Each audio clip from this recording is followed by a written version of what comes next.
Hi everyone, this is Eden Maybon of LightCycleAstrology.com. Welcome to the channel, friends. Today we are doing an astrology overview for June 2023, just taking a look at the major transits that are coming through the month ahead.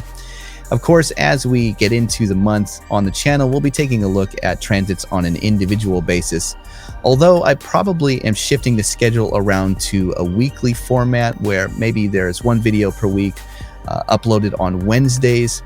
And we'll be taking a look and doing the same coverage for the astrology that we always do on the channel, but I'll be doing it in this weekly format and providing themes for the week rather than individual transits. And this is to make room for a new horary course that I'm starting. So to add a little bit of time to the schedule, as I'm sure you guys understand, there is never enough time in the day to do everything that we need to. Anyway, this is a good time to hit notifications so you don't miss any videos. You can like, share, subscribe if you're so inclined to. That really helps the channel. Leaving comments really helps me grow as an astrologer, and it's just really nice to connect with you guys and see how you guys are experiencing the transits that we're looking at. Okay, well, we've got lots to talk about, so let's get right into the forecast for the month ahead here. We'll pull up the real-time clock, and I am beginning this forecast on June the 4th. That's because I've already talked about the full moon that came through on June the 3rd in the sign of Sagittarius. So on June the 4th, we pick up a sextile that moves into engagement between the planets of Jupiter and Saturn. So this is a pretty exciting thing. This really is speaking to the first major Platonic aspect that we have had since the conjunction between Jupiter and Saturn in December 2020. So it's taken a couple of years for Jupiter to move far enough away from Saturn to get to the first Platonic aspect. So of course, this is going to be relative to the things that were happening in 2020 at the end of the year there. And of course, we all know that that was the time that the pandemic began. So what has changed or grown subtly since the time of the pandemic? What are the ways personally that we have entered a new space of personal justice or morality? How do we hold people accountable or punish or penalize people in certain ways if they break our moral code?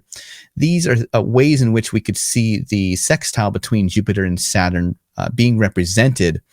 But of course, on a societal level, this, I think, very much gets at how has society subtly changed and how are we recovering individually as members of the society. The reason that we get some of the symbolism here is because Jupiter is the planet that represents law. And I know a lot of people associate Saturn with the law. And it's not that that is entirely inaccurate, but Saturn really is the punishment that the law will sort of dole out. You know, it's sort of like the prison sentence, whereas Jupiter is more like the court system and the wisdom of the letter of the law or of the law system on a whole. But Jupiter is really kind of like the bailiff that comes to take you away in handcuffs. So together you do get that sense of law. And how has the style of law or the style of society order, how has that changed? How has that become more lawful or less lawful since 2020? How have we been adjusting to the world around us? These are questions that I think we're beginning to catch a little glimpse of as we get to this sextile. Of course, both Saturn and Jupiter are slow moving planets, so we're actually going to be getting this aspect repeat a couple of times. This particular time, it's going to perfect in the middle of the month around June 20th.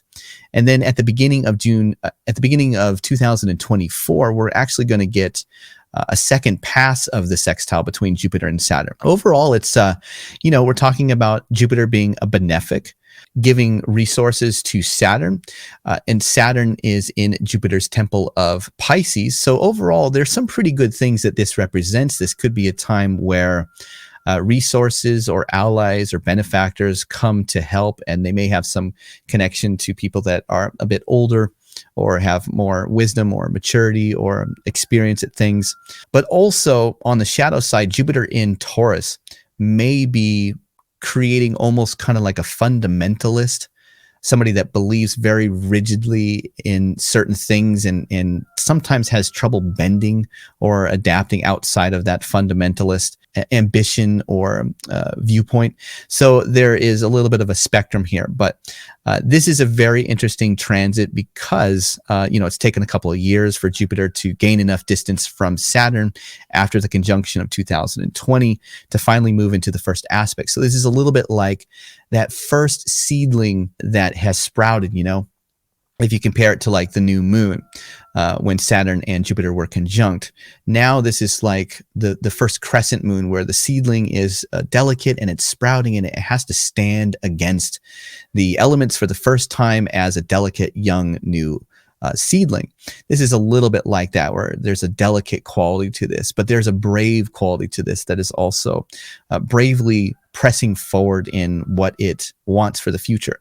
So this is overall kind of like a baseline energy for the month as it goes on, because it's a slower moving transit. So that's a pretty interesting way, I think, to start off the month. First, we have the full moon in Sag, then we have the sextile between these two planets. What comes next is that we get to the next day on June the 5th, we have Venus entering the sign of Leo, and Venus will immediately oppose Pluto in Aquarius. Look at Pluto. He's retrograde now, and he's almost out of Aquarius. He's at 5 arc minutes within the first degree of Aquarius. So Venus enters Leo and immediately begins engaging Pluto by oppositional aspect. And it only takes 127 minutes or 2 hours and 7 minutes for the aspect to perfect. So this is like a hard switch. Venus enters a new sign, which is kind of a switch. And then this interesting opposition to a planet that is really intense like Pluto. Let me pull up my notes and take a look at what I was thinking about for this. This is also Pluto's last major aspect that he receives before re-entering the sign of Capricorn in his retrograde motion later on in the month.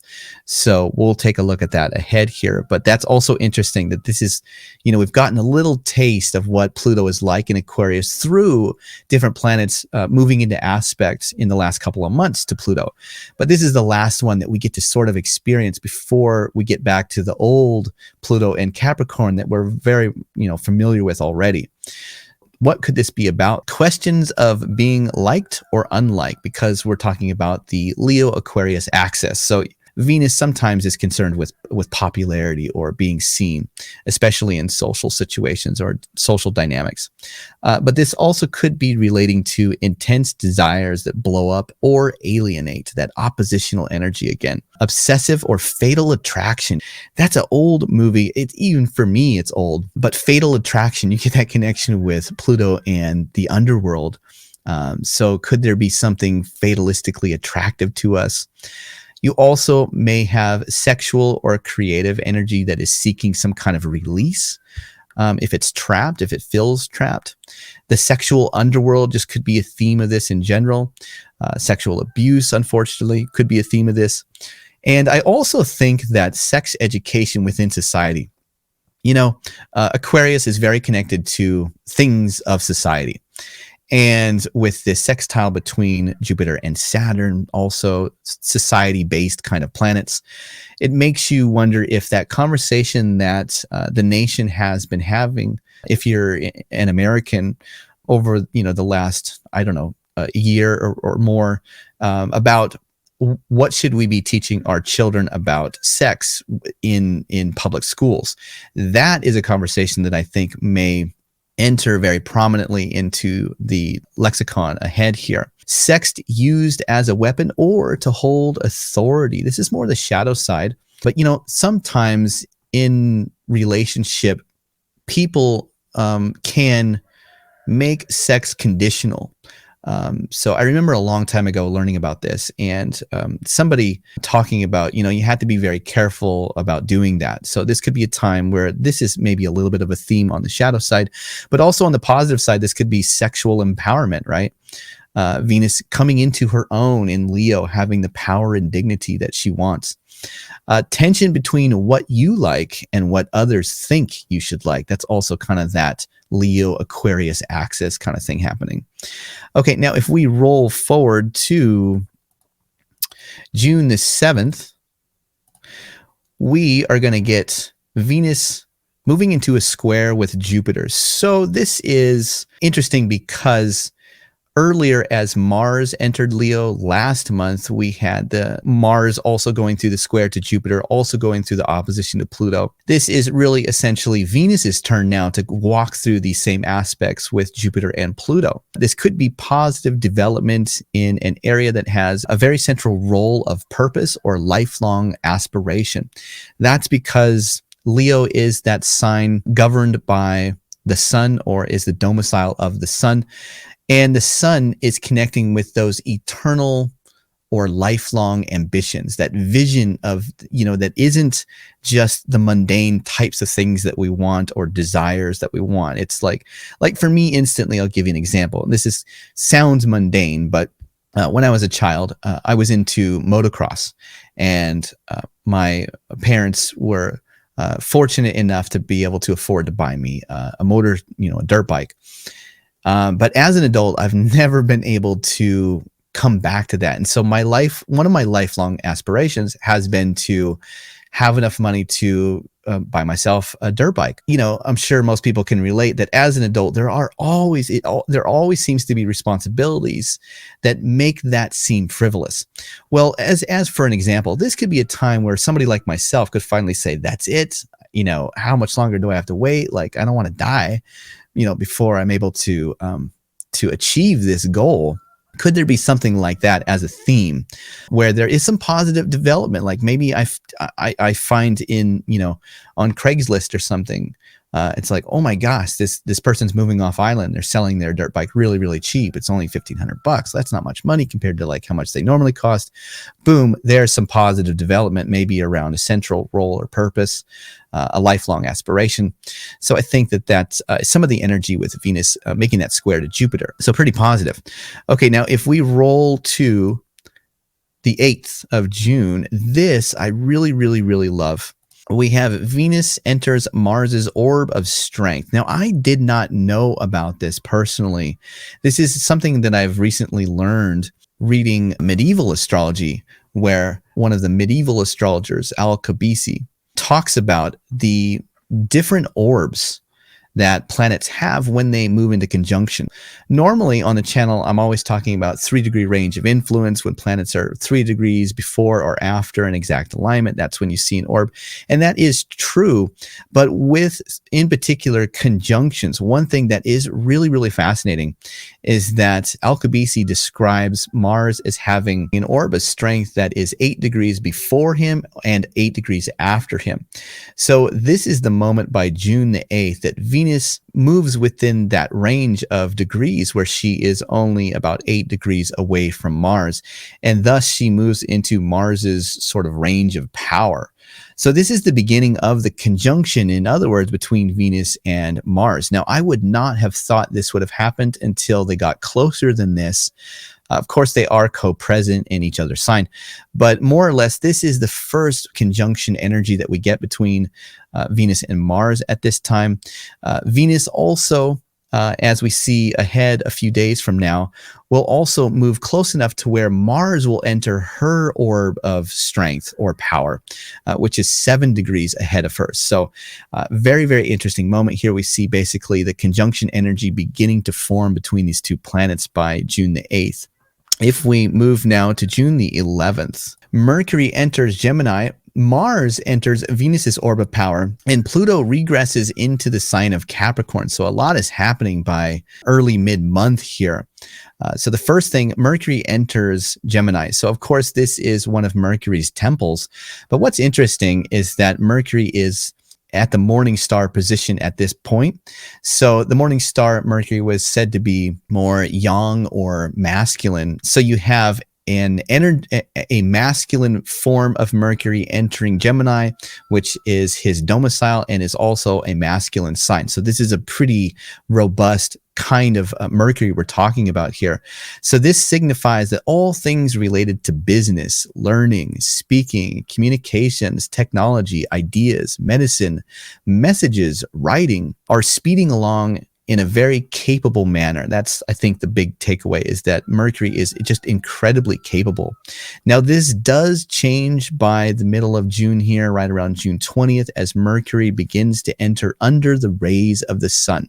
So I would say if there is anything that has to do with business or learning or communications or anything mercurial like that, speaking, teaching, orating, anything that really requires some heavy lifting of the mind, this is your window between June 11th and June 20th that is really just going to be firing on all cylinders, about as good as Mercury ever gets. So, you know, say for Mercury being exalted in Virgo, this is a really good time for Mercury. So that is a very positive thing for the month of June. Also on the same day, though, Mars enters Venus's orb of power. So a few days earlier, Venus had closed the gap to Mars enough to where she's in Mars's orb of power. Now Venus has closed a little bit more of that gap, and now Mars begins to enter her orb of power. So this is really by June 11th, the moment where the conjunction energy has begun, like officially, and this is going to remain and also intensify all the way until July the 10th. This changes on July the 10th because Mars enters Virgo and sort of breaks off the engagement. Now, also what happens is Venus is beginning to slow by July the 22nd. She's slowing down to a stop where she's preparing to turn retrograde on July the 22nd. So we have some time, but essentially there's a really intense, powerful connection between Mars and Venus over the next couple of weeks here. So leading up to July, an intensification of circumstances regarding the things that Mars and Venus represent will increase in strength daily until then. We're going to get into this more on the weekly content ahead, but that is a major thing that happens in the month. Another thing that also happens on June the 11th is Pluto regresses into the sign of Capricorn. So this signifies a pivoting and a gestation of things in the realm of the past, in the realm of world, in the realm of time itself, having to ferry something else out of the gateway of God, back into the realm of death, into the realm where spirit is released from embodiment. Now, this has to turn things so that when Pluto enters Aquarius once more, what has been turned becomes stabilized. When you think about Capricorn, this was said to be the gateway of God.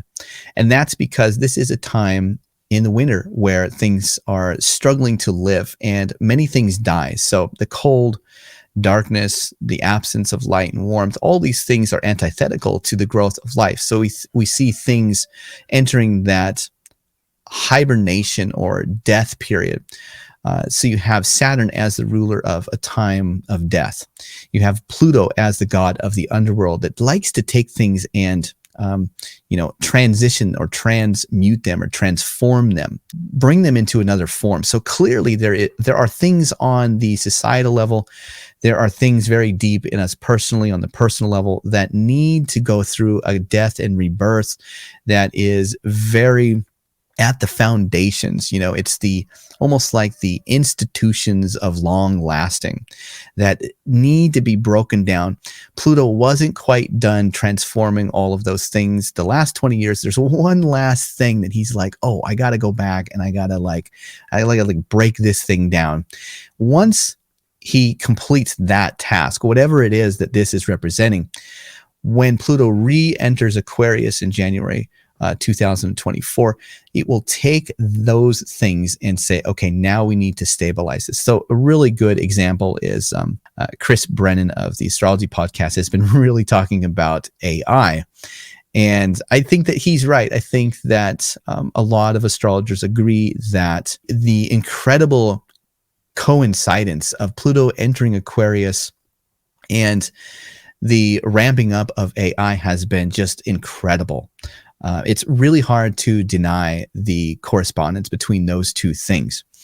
So, but could this be a time, for instance, where Pluto goes back into the sign of Aquarius and we need to hash out some laws? We need to put on the books uh, ways that are acceptable moving forward to develop AI. It's already something that we're talking about. So this could be something like that. But of course, on a personal level, there are very deep, deep things within us that relate to things of the past, of our time in the world. And it has to do with the institutions of our time in the world that need to slowly be broken down or are transmuted into kind of a different form. So it's really subtle on the personal level. It's easier to see on the societal level. But we're talking about powers over the earth, for instance, on the societal level, the power of farming, power of death, transformation within long-lasting institutions such as the commodities markets. Capricorn connected to farming and things that are produced from the soil. So we have the markets of the commodities, big players that, like Monsanto or Bill Gates owning a lot of farmland or anything like this. This is kind of the theme that we see on a societal level. So there's one last job that Pluto is going to be taking on for the next, I guess, 6 months or so. So we'll have to keep an eye out for that. Okay, now as we roll forward to June 15th here, we are going to get a Mercury square between Saturn. So this is something heavy, slow, emotional, forcing a constriction on the pace of activity, perhaps, or the pace of movement, finances, ideas, and communications. It's almost like Saturn is saying, Mercury is firing on all cylinders. He's just clicking along. He's feeling real brave and masculine. He's out there in the light, just doing things and making deals and getting things done, having conversations, coming up with ideas. And it's like Saturn at this time brings in kind of like a conservatism or almost like a defeatist or pessimistic attitude, maybe doubts creep in about campaigns. But while simultaneously having far-reaching, imaginal, creative thoughts. So we have to remember that Saturn isn't just a bad guy. Before the discovery of the modern planets, the mysticism of Neptune was actually symbolized by Saturn. So Saturn is that mystic on the edge of society, that genius, contemplative mystic, like for instance, that would have developed forms of astrology in the first place. So what do you get when you have a Mercury that is really, really powerful, creative, coming up with ideas, connecting to a planet that is very contemplative? On the negative, you could get that defeatist or pessimistic kind of attitude, doubts creeping into campaigns that we're engaged with. But you could also have a very, very powerful imagination that comes through. I think in general, very powerful imagination and intuition are overall themes for the month. This may be a time of hearing something you don't want to hear or learning something you don't want to know. Perhaps Mercury is asking a question and the answer comes back no. Saturn is often connected with rejection, right? Saturn rejects things. So if Mercury, being very curious and inquisitive, comes up and says, hey, I want to ask for this, maybe Saturn represents in this square a no or like a rejection. This is 6 days before Mercury moves under the beams or the rays of the sun. So that's a pretty potent omen. Now, one thing that is important to keep in mind, though, is that this aspect is heavily, heavily mitigated by the fact that Saturn is slowing down because he is very near stationing to turn retrograde. So Saturn is losing power. He's losing authority. He's losing the impact to a free will. So this aspect really doesn't have quite the strength or the teeth to really impact Mercury in a negative way, because I think Saturn is losing power by this point, getting ready to station retrograde. But of course, also Saturn is still receiving that sextile from Jupiter, and Jupiter is providing Saturn with some positive things. So this aspect overall is pretty mitigated by some positive things happening. Okay, now if we roll the clock forward to June the 17th, we get to the new moon coming through in the sign of Gemini that is happening in square to Neptune. So Mercury begins moving under the rays very, very soon as well, around the same time. So this is also a pretty important moment within the month here, this new moon. New moons are always important, of course, but the fact that this new moon essentially is happening in Mercury's sign as Mercury is preparing to enter the beams of the sun, enter the metaphorical underworld.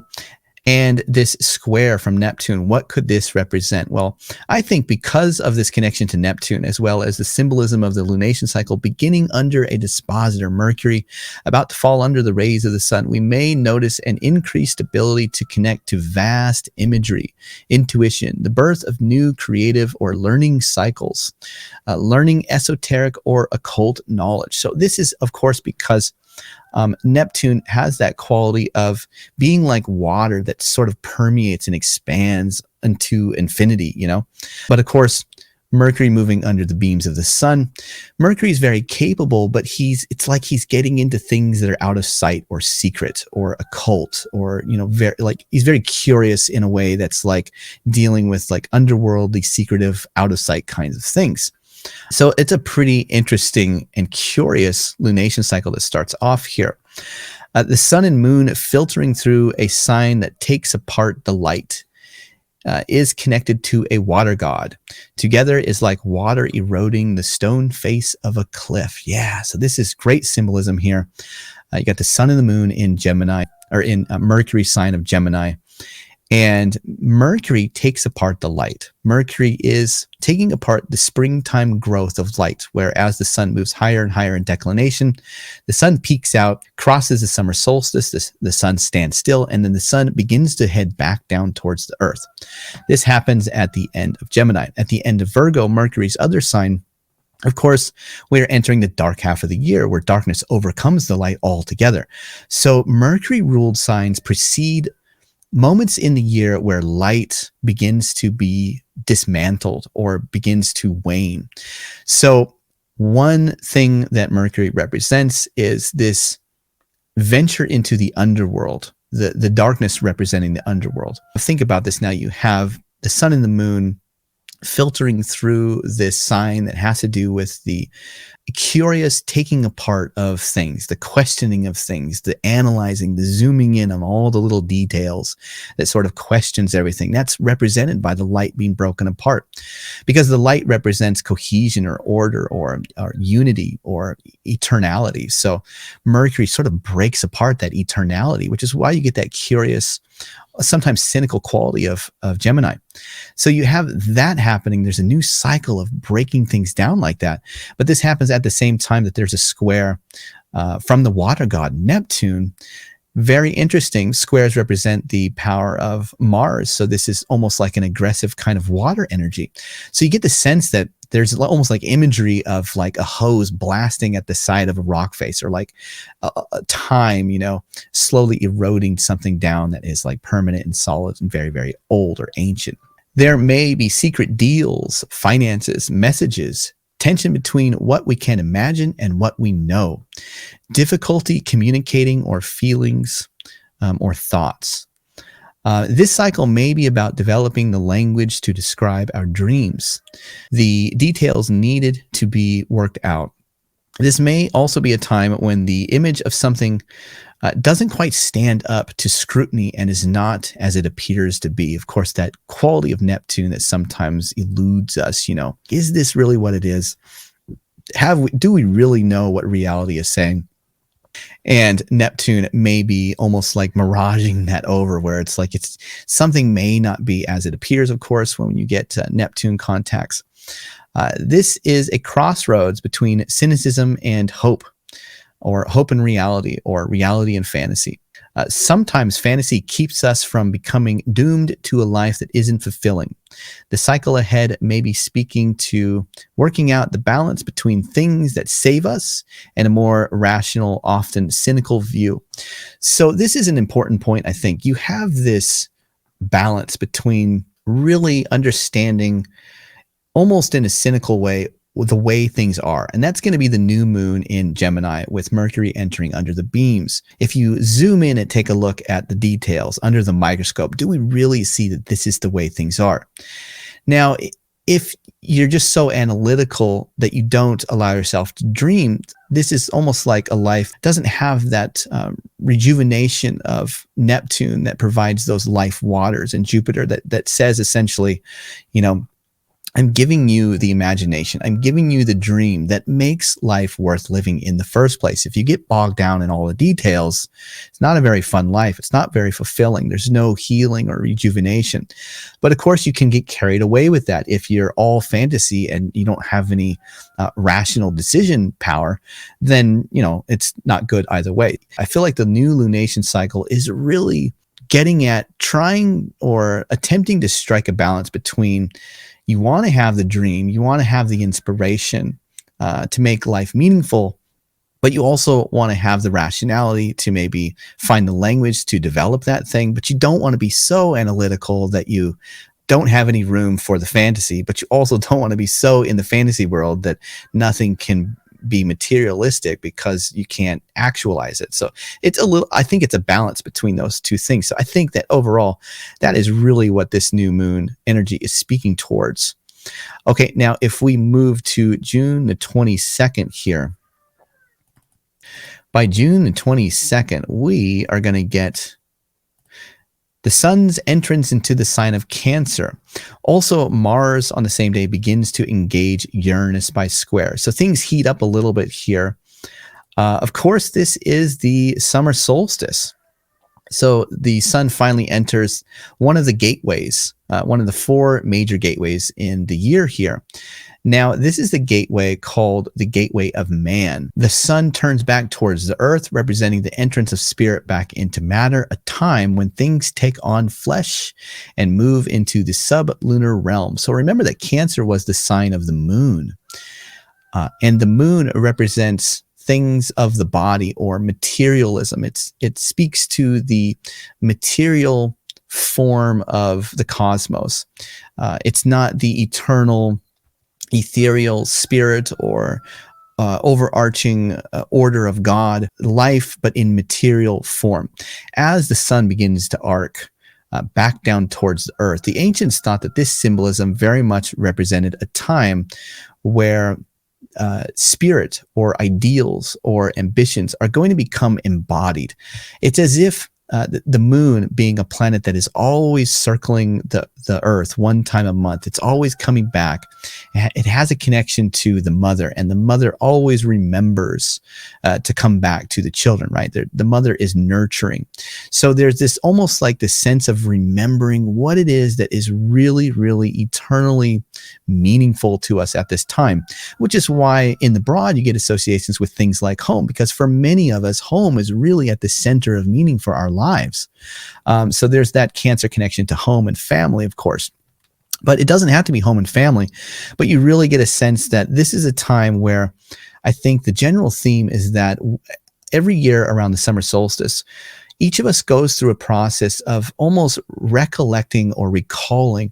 It's like, oh yeah, I remember that these things are really cherished. I really am devoted to these things. You know, with how complicated life is and how busy life is, a lot of times it's not that we don't know what the central meaning or importance of our life is, but we can just be distracted and be taken or carried away from the things that really, really matter. And I have always thought that the summer solstice represents archetypally or thematically a time where we just have a natural coming back to those things that really, really are important to us. For a lot of us, that's home and family, the people around us. But it doesn't have to be. It can be anything that's really, really important to you or important to your life or important to the meaning or substance of your time here on earth, right?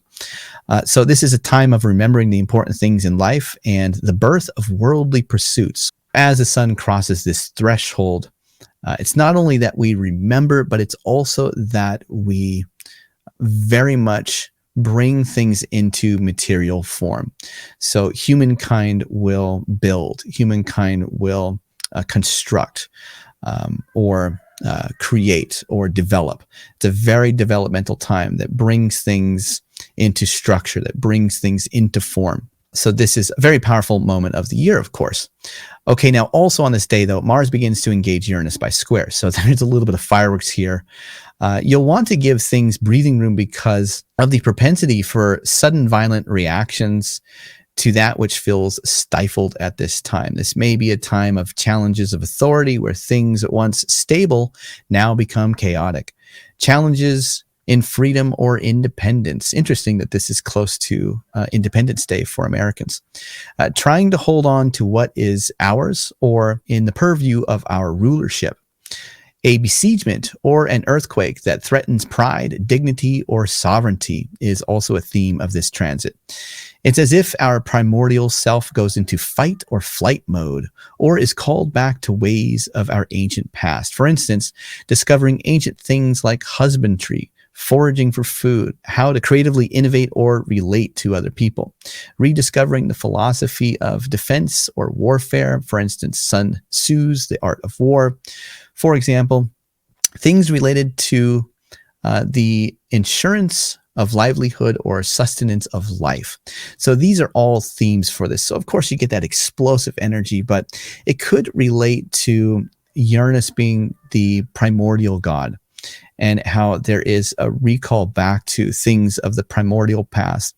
And the connection to Jupiter in Taurus really, I think, might have something to do with livelihood or sustenance or, those things that are very, very close to how we actually live, right? That's always related to the cow being a symbol for Taurus, right?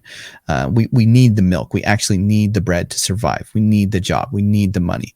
So there may be explosive energy around maintaining what we need to live. But this also could be a time where if we connect with the god of the primordial past or ancient primordial time, we could be discovering. Uranus is a planet of discovery. After all, it was the first outer planet to be discovered. Could we be discovering certain things? Just for example, like husbandry. It doesn't have to be anything with farming, but foraging, anything that relates to kind of like a creative, innovative, or relational way, like an ancient way to do any of those things, I think.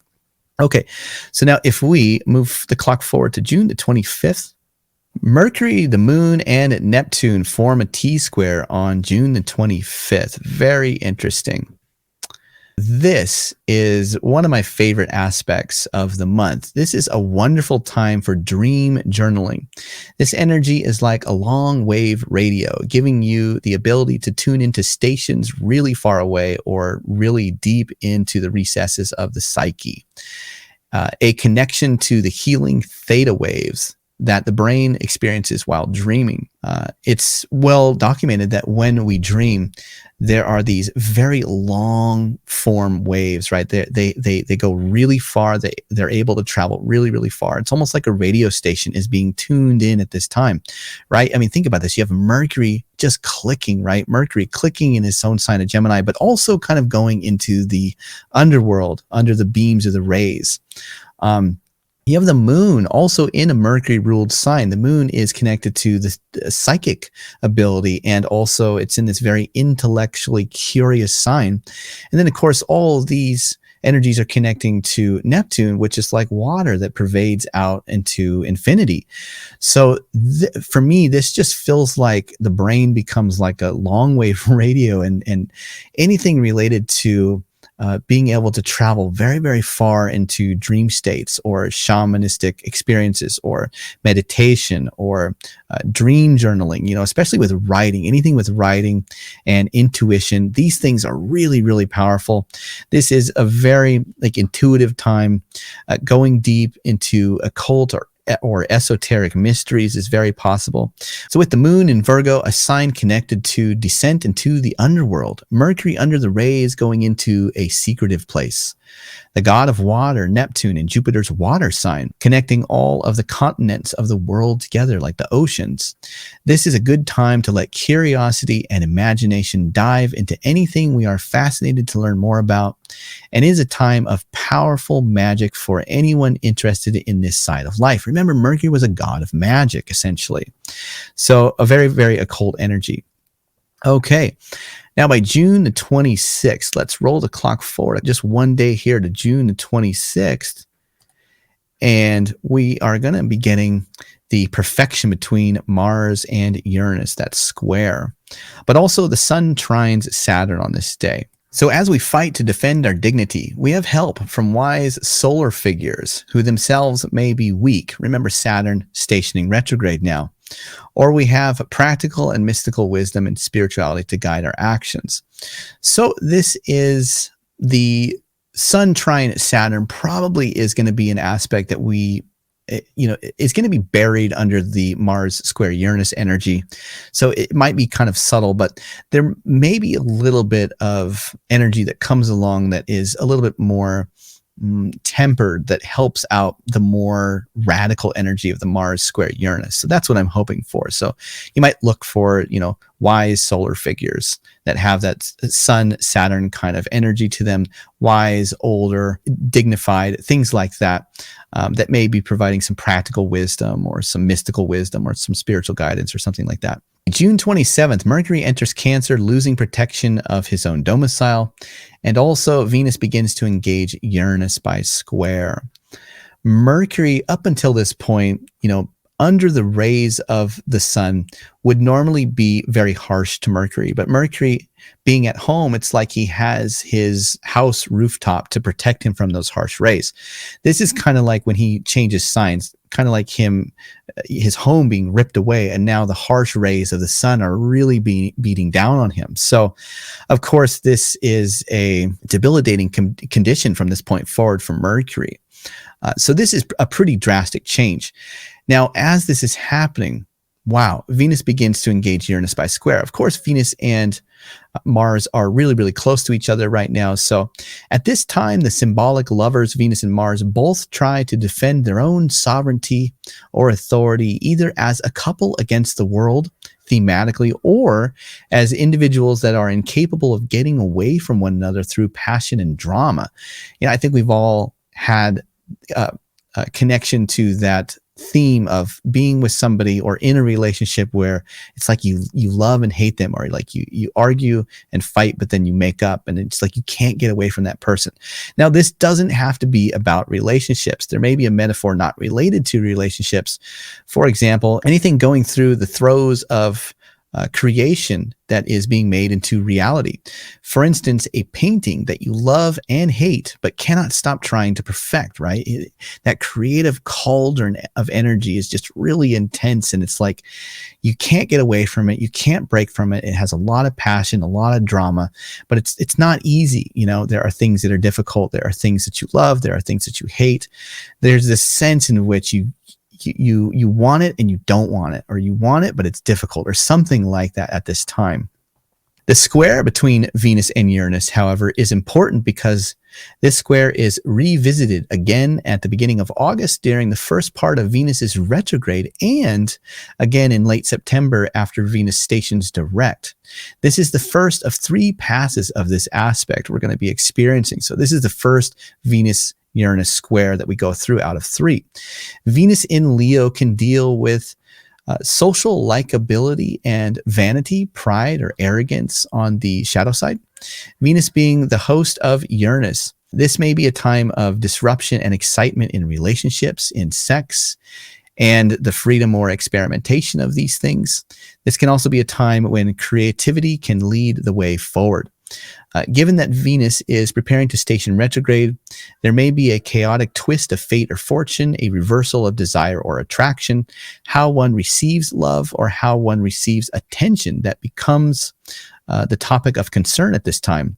Do we need more excitement from our partner, sex life, social life, a new way to express ourselves creatively, for example? June the 30th, the last day of the month here, we get the Mercury cazimi. So this is really Mercury's saving grace moment. Mercury moves onto the heart of the sun, and it's like he slides into home, and it's like he's safe.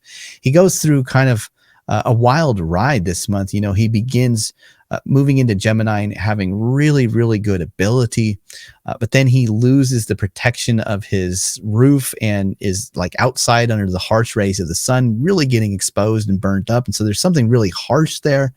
And then he sort of like slides into home base at the last minute, at the last day of the month there, and gains protection once more, being at the heart of the sun.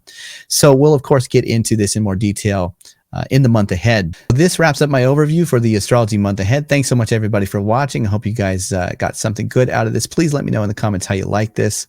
And we'll dive into these transits as time goes on later in the month here. Hope you have a great rest of your week, and I'll be back again next week with another astrology video. Take care, and I'll see you soon. Bye for now.